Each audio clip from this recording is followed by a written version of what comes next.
Sejong Sejie, semuanya dalam ruangan ini tanpa kecuali. Perkenalkan, nama saya Ricky Rawena. Saya sangat bersyukur di tahun 2017 saya diajak oleh Hengki Kandori Sejong lewat WA untuk join longivitologi. Setelah saya ikuti pelajaran ini, yang saya tahu bahwa dasarnya longivitologi ini adalah kuncinya punya itu di meditasi.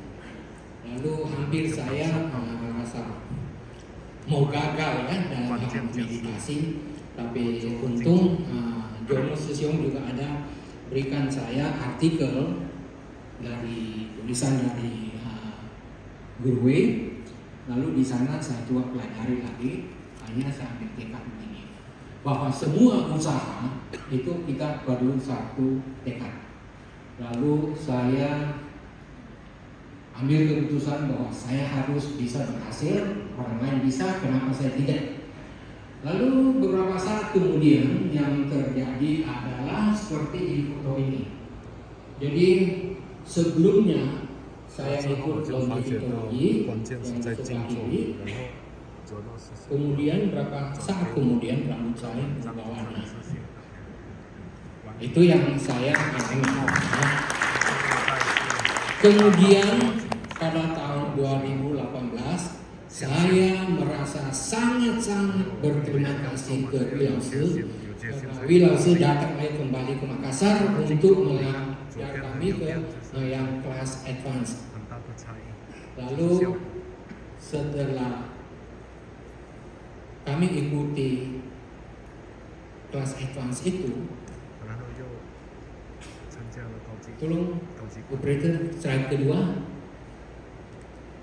Beberapa saat setelah kami ikut selesai kelas advance, di saat saya meditasi, saya tiba-tiba teringat mengapa saya tidak manfaatkan ilmu yang diberikan oleh Wilause, yaitu Li Xie. Karena waktu itu sudah ada 10 tahun leher saya punya benjolan seperti itu.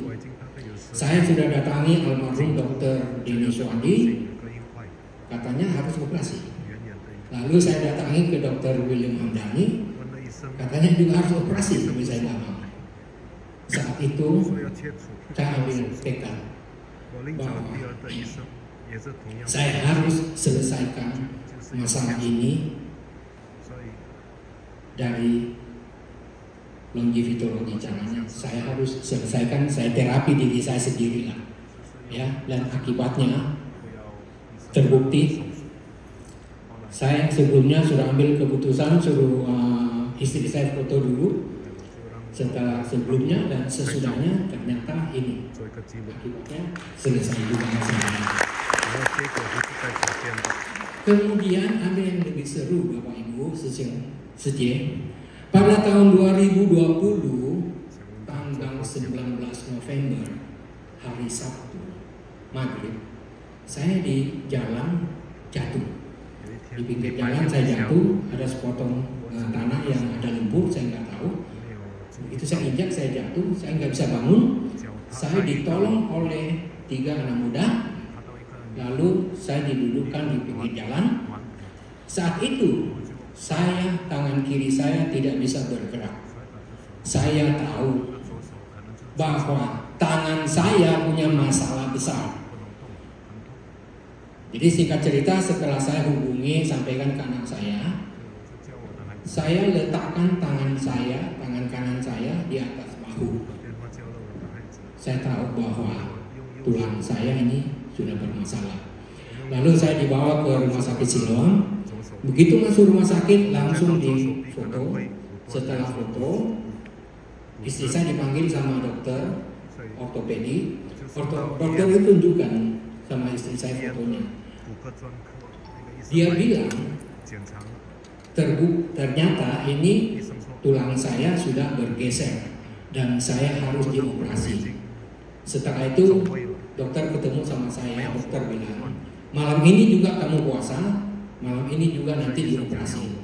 Tapi ternyata setelah dicek tensi saya naik menjadi 210, akhirnya besok saya dibawa di ruangan kesehatan, lalu ada seorang dokter, saya tidak ingat lagi namanya karena waktu itu saya memang stres.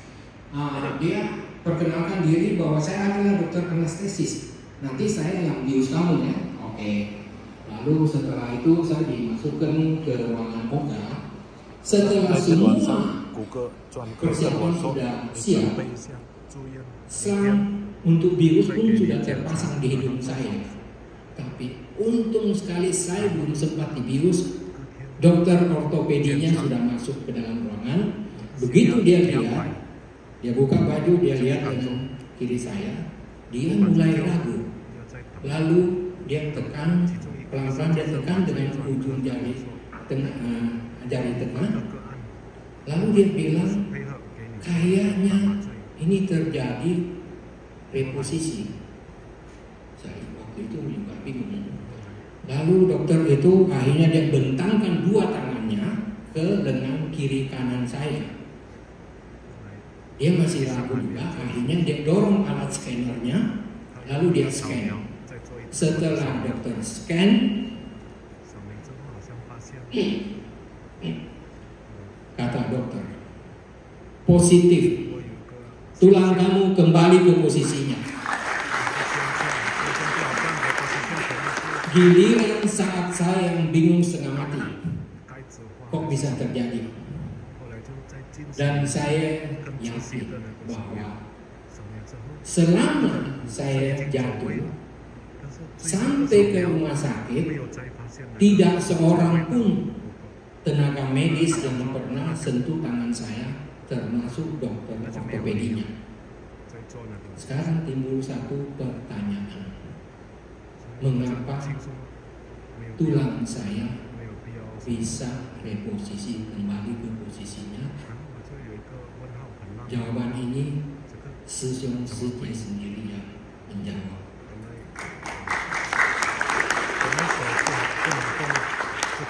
Sisiong Sije betapa besar terharu manfaat ilmu Victory itu dalam kehidupan manusia. Saya anjurkan Bapak Ibu Sisiong Sije belajarlah yang baik.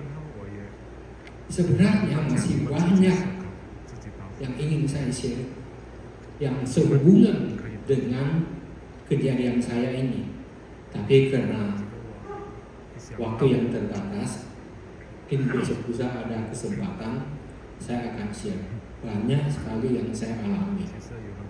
Sekian sharing saya.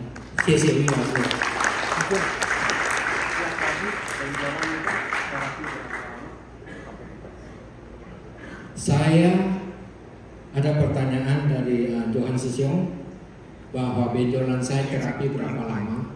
Saya terapi 4 hari dengan sistem penyaringan darah istilahnya. Tapi itu ilmu yang diberikan kepada kami itu di kelas advance. 4 hari. Oke.